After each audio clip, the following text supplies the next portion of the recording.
Hi guys, WhatsApp. आप सब कैसे हैं? आई होप आप सब अच्छे होंगे। वीडियो को लाइक एंड चैनल को सब्सक्राइब कर दीजिए। धन्यवाद। कांड। एक क्रिमिनल के दिमाग की लिमिट्स कोई नहीं जानता। क्राइम करने की चाह किस हद तक जा सकती है और इंसान से क्या क्या करवा सकती है, ये पता कर पाना बेहद मुश्किल हो जाता है। आज का केस एक ऐसे आदमी का है जिसने ऐसी सारी हदों को पार कर दिया। 2 जुलाई 1995 की रात को कनॉट प्लेस पुलिस स्टेशन के कांस्टेबल अब्दुल नजीर कुंजू और होमगार्ड चंद्रपाल अपनी रूटीन नाइट पेट्रोलिंग कर रहे थे। वो लोग जैसे ही अशोका रोड की तरफ मुड़े, तभी उन्हें एक बिल्डिंग में से बहुत सारा धुआं निकलता हुआ दिखाई दिया। वो दोनों उस बिल्डिंग तक जल्दी से गए। उस बिल्डिंग में एक रेस्टोरेंट था जिसके अंदर से वो धुआं आ रहा था, लेकिन वो रेस्टोरेंट उस समय बंद था। उन्होंने वहां खड़े गार्ड से धुएं की वजह पूछी। तभी रेस्टोरेंट से एक आदमी निकल कर आया और उसने बताया कि रेस्टोरेंट में कुछ वेस्ट जलाया जा रहा है, जो कि कुछ देर में जलना खत्म हो जाएगा। ये सुनकर वो दोनों वहां से चले गए और पास की लेन्स में पेट्रोलिंग करने लगे। कुछ दूर जाते ही उन्हें पीछे से एक औरत की चिल्लाने की आवाज आई, आग लग गई, आग लग गई। वो हड़बड़ी में वापस उस रेस्टोरेंट की लेन में पहुंचे और उन्होंने देखा कि आग की लपटें अब रेस्टोरेंट के अंदर से निकलकर बाहर तक आ गई थी। उन्होंने तुरंत बैकअप बुलाया और फायर डिपार्टमेंट को ही इन्फॉर्म किया। उन्होंने अंदर घुसने की कोशिश की ताकि वो उस आग को बुझा सके, पर उस रेस्टोरेंट का दरवाजा अंदर से बंद था। कुंजू और चंदर देरी न करते हुए उस गार्ड की मदद से दीवार के ऊपर चढ़कर दूसरी तरफ चले गए, जहां उन्होंने देखा कि 2 आदमी एक तंदूर को हवा देते हुए उसमें पेपर और लकड़ी के पीसेस डाल रहे थे। उनमें से एक वहां का मैनेजर केशव था और दूसरा आदमी वही था जो उन्हें थोड़ी देर पहले बाहर मिला था, जिसका नाम था सुशील शर्मा। चंद्रपाल ने वहीं से आवाज लगाकर उन्हें उस आग के बारे में चेतावनी दी, पर सुशील शर्मा ने कहा कि वो एक पॉलिटिकल पार्टी का वर्कर है और उन दोनों पुलिस वालों के लिए इस वक्त वहां से चले जाना ही बेहतर होगा, क्योंकि वो कुछ पुराने पार्टी के डॉक्यूमेंट जला रहे हैं। पर कांस्टेबल कुंजू को उस तंदूर से मांस की जलने की बू आ रही थी। उसका शक बहुत ज्यादा बढ़ गया, तो वो दोनों रेस्टोरेंट के अंदर गए और सबसे पहले जाकर उन्होंने तंदूर की आग बुझाई। इसके बाद उन्होंने जो देखा उसे देखकर उनके रोंगटे खड़े हो गए, क्योंकि तंदूर के बाहर इंटेस्टाइन्स लटक रहे थे और तंदूर के अंदर एक इंसानी शरीर आधा जला पड़ा था।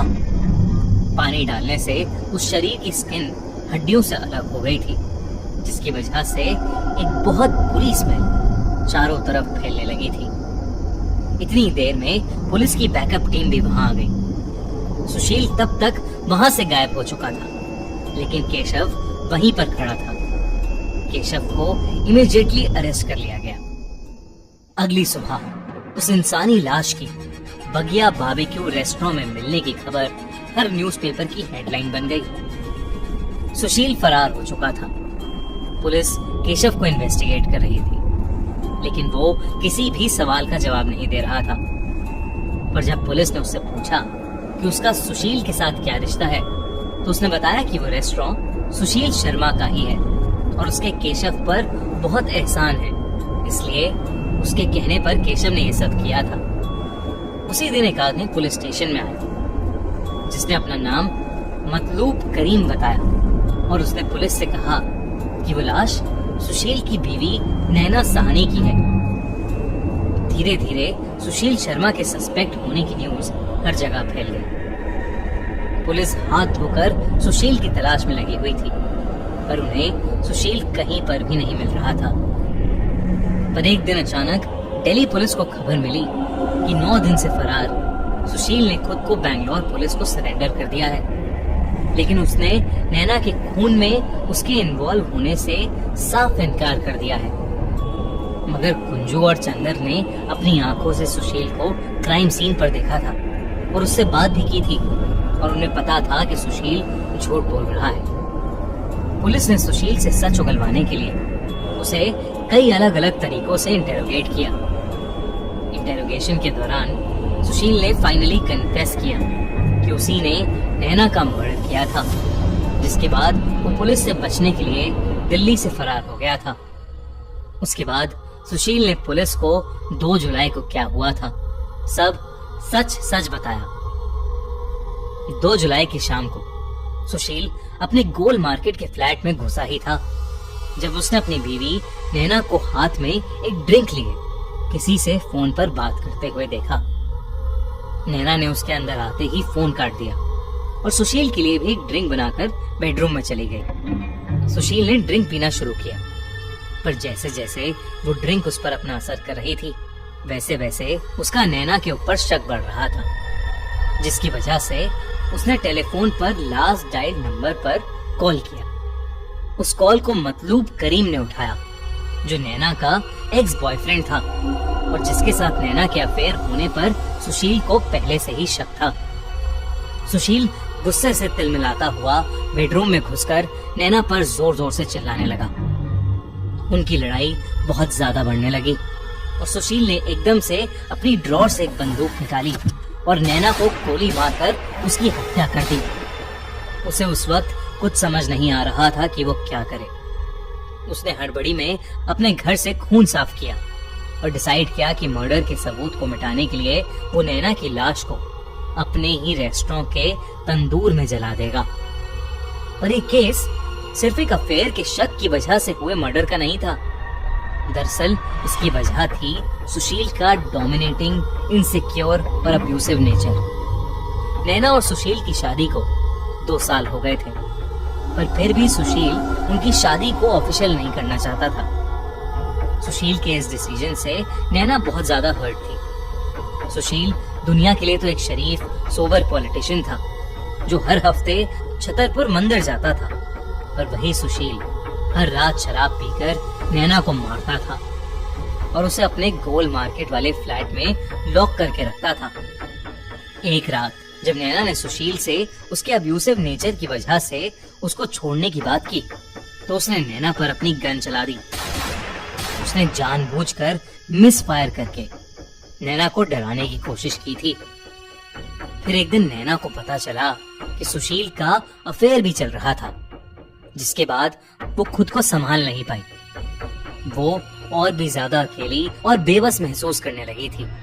वो इस रिश्ते से छुटकारा चाहती थी, जिसके लिए उसने मतलूब की हेल्प लेने का डिसाइड किया। मतलूब, नैना और सुशील एक दूसरे को कॉलेज टाइम से जानते थे।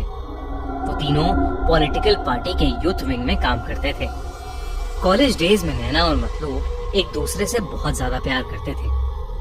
वहीं नैना और सुशील बस अच्छे दोस्त थे। नैना और मतलूब एक दूसरे से शादी करना चाहते थे, पर क्योंकि नैना एक सिख थी और मतलूब एक मुस्लिम, तो नैना की फैमिली ने उनकी शादी से इनकार कर दिया। फैमिली के प्रेशर में मतलूब ने अपनी ही धन की एक लड़की से शादी कर ली, पर नैना और मतलूब ने डिसाइड किया कि वो हमेशा अच्छे दोस्त बनकर रहेंगे। लेकिन नैना मतलूब की शादी के बाद धीरे धीरे बहुत ज्यादा डिप्रेस होती चली गई। सुशील ने ऐसे डिफिकल्ट समय में नैना का साथ नहीं छोड़ा और वो और नैना एक दूसरे से काफी क्लोज आ गए, जिसके बाद उन दोनों ने शादी कर ली। पर उनकी शादी कुछ हफ्तों तक ही अच्छी रही, जिसके बाद सुशील की सारी सच्चाई नैना के सामने आने लगी। सुशील जब भी नैना को घर में मारता पीटता, तो नैना इमोशनल सपोर्ट के लिए मतलूब को कॉल करती।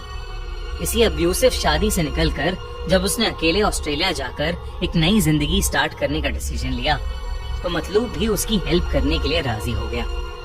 2 जुलाई से कुछ दिन पहले ही नैना ने सुशील को अपना डिसीजन बताया था, जिसको सुनकर सुशील गुस्से से पागल हो गया था और वो मतलूब के इस डिसीजन में इन्वॉल्वमेंट पर सवाल करने लगा था। फिर 2 जुलाई को जब नैना ने उसके अंदर आते ही एकदम से फोन काट दिया और फोन रिडायल करने पर मतलूब ने जवाब दिया, तो सुशील अपना होश खो बैठा और उसने नैना की जान ले ली। सुशील को जेल हो गई और कोर्ट ने सुशील को डेथ सेंटेंस दिया, लेकिन कई सालों तक उस पर कोई एक्शन नहीं लिया गया। सुशील के जेल में अच्छे कंडक्ट के लिए 8 अक्टूबर 2013 को सुप्रीम कोर्ट ने उसके डेथ सेंटेंस को लाइफ सेंटेंस में बदल दिया।